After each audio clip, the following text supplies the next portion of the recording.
David Austin has an update on Zubimendi. He says Martin Zubimendi is in London to meet Arsenal officials and complete formalities of transfer to Emirates Stadium.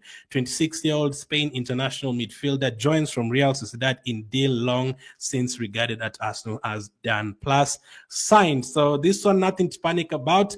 Zubimendi is in England to complete his Arsenal deal. We might end up getting him before that July. But yeah, we've never panicked with this one. We've always known Zubimendi is going to be an Arsenal player. I think I even included him on the thumbnail for the fixture release. I was so confident he was going to be an Arsenal player. Now the question will he be a replacement for Jorginho, or will he be a replacement for Partey, or will he be playing next to Partey? We still have to wait for that. But this is what David Austin has had to say about this.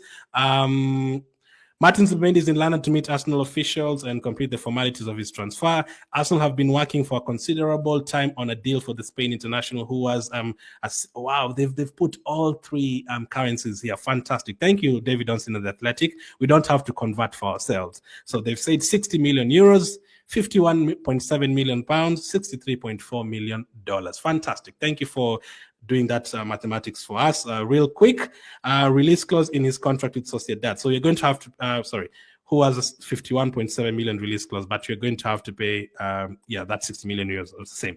The Premier League club's pursuit of Zubimendi has been driven by the head coach Mikel Arteta and was reinvigorated. My goodness, man, some words are so tough to say on a normal Friday, when the clubs were in talks over a deal for Mikel Merino to move to the Emirates last summer. So we actually wanted Zubimendi last summer, for sure, for real. I don't know if it was going to be next to Merino or instead of Merino. As reported by The Athletic, earlier this month, Real Madrid admired Zubimendi but decided not to pursue a move for the player this summer, while Arsenal have regarded the deal as done despite noise around a potential move to Xabi Alonso's side. In January, The Athletic reported Arsenal's plans for a summer bid for Zubimendi, who Liverpool had attempted to sign last summer, only for the Spaniard to remain in San Sebastian for the remainder of the campaign.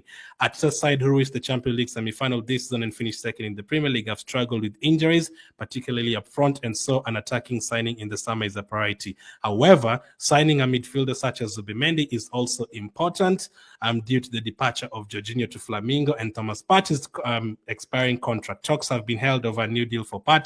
Zubimendi scored 2 goals and provided 2 assists in 36 La Liga appearances last season as they finished 11th. Zubimendi's job at us will not be to score goals, but that's great. He chipped in with 4 goal contributions. I think Partey scored a few goals last season, a few crucial ones actually, against the one against Man City, I think a couple of others. But yeah, will we see this partnership next season? We're going to talk about Partey next. But yeah, Zubimendi is in England. At least we've made a move for someone. At least someone is in London to begin with. That's a good thing. That's a positive. Someone is in London to sign for Arsenal. People are not on holidays. Someone is in London. That is already a move for Arsenal. Someone is in London to sign for us. That is great. So I think it's very soon you're going to be saying welcome to Arsenal Zubimendi. And 26 years of age is pretty good as well. That is is not yet in his prime. Another couple of years to get to his prime. So that is absolutely fantastic. Zubimendi signing will be fantastic. So question is, will he be playing next to Thomas Partey or not? So let's talk about Thomas Partey.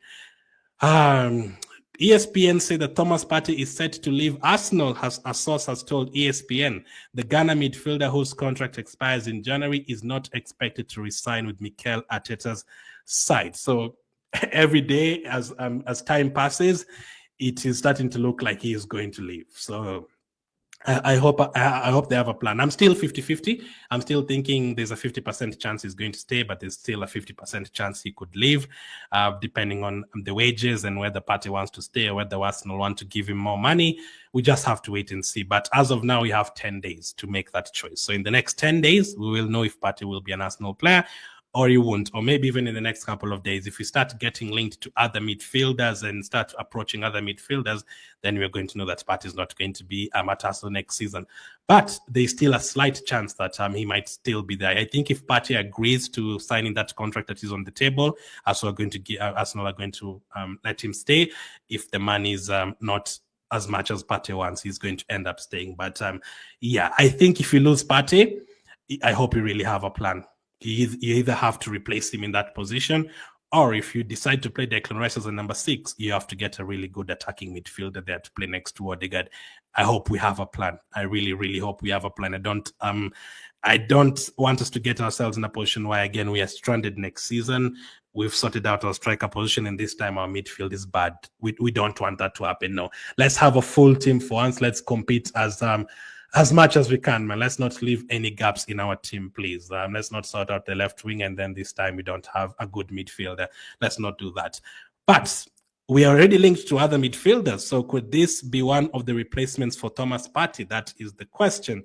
His name is Zaire Emery from PSG. I've been watching him for 2 seasons now. Last season he didn't play that much because they have Joao Neves and Vitinha in that midfield. But the previous season he was playing a lot. Arsenal have made an inquiry to PSG regarding the availability of Warren Zaire Emery, but the Champions League winners have no interest in allowing the Frenchman to leave. So we have made an inquiry according to Graham Bailey. So is this showing us that we're already making moves to replace Partey, or what is it showing us? So he's a very good player, young player though, very, very young player. I think right now he's like 19. Let me just confirm that. I don't want to do some guesswork. Let's see. 2006. Yeah, he's 19. So I was right with that. He's 19 years of age. Zaire Emery. So the only concern with this would be PSG have very, very good players in that team, as we've seen last season. Although yesterday morning, I watched them losing to Botafogo, but they still have a very, very good team. Very, very good team. Especially the midfielders as well. Vitinha, Emery, Joao Neves. We were linked to Joao Neves last season before he joined them from Benfica, and players like Fabian Ruiz, all very, very good players. Now, would Zaire Emery be the kind of player to replace Thomas Partey, or are we looking at Zubimendi as the person to replace Thomas Partey, and then we are looking at Zaire Emery to replace Jorginho to be on the bench to come on?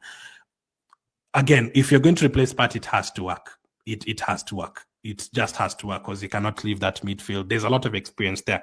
Partey is not that quick like he used to be 5 years ago. I know that.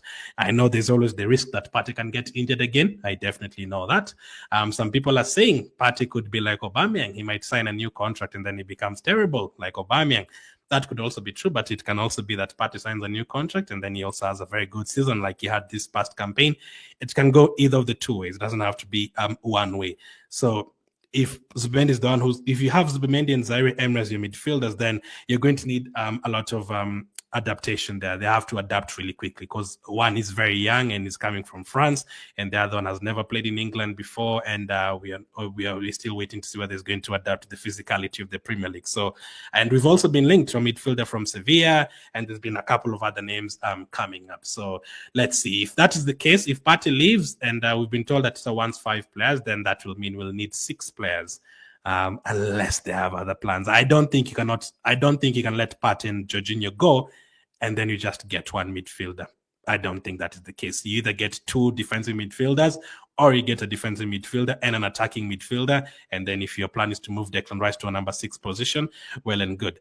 I also don't want Declan Rice to just play the number 6 position too many times. It's very good going forward. Declan Rice is quite good. We've seen his goals and assists as well. I want him to play both positions throughout the season. So yeah, Zaire Emery is the latest link, and Arsenal have made an inquiry according to Graham Bailey. So we wait to see what Thomas Partey's future holds.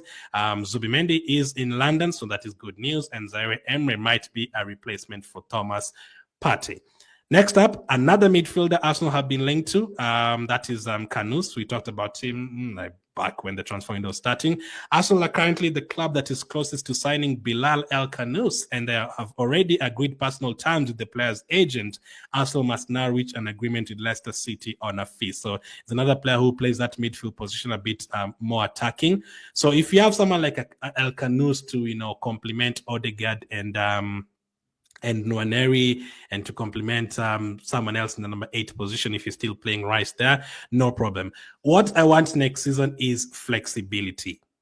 A lot of you have different issues with Mikel Arteta. For me, that could be the main one from last season. The flexibility. I want us to be flexible. I do not like when you take out Calafiori and bring in Lewis Kelly, and we take out Timber and you bring in White, and we take out Partey and you bring in Jorginho and you take out Martinelli and you bring on Trossard, no matter the result. If you're 3-0 up, you can do that. If you're 3-0 up, you can do that. You can go like for like. You can rest Timber, you bring in Ben White, rest Saliba, you bring in Kivia, no problem.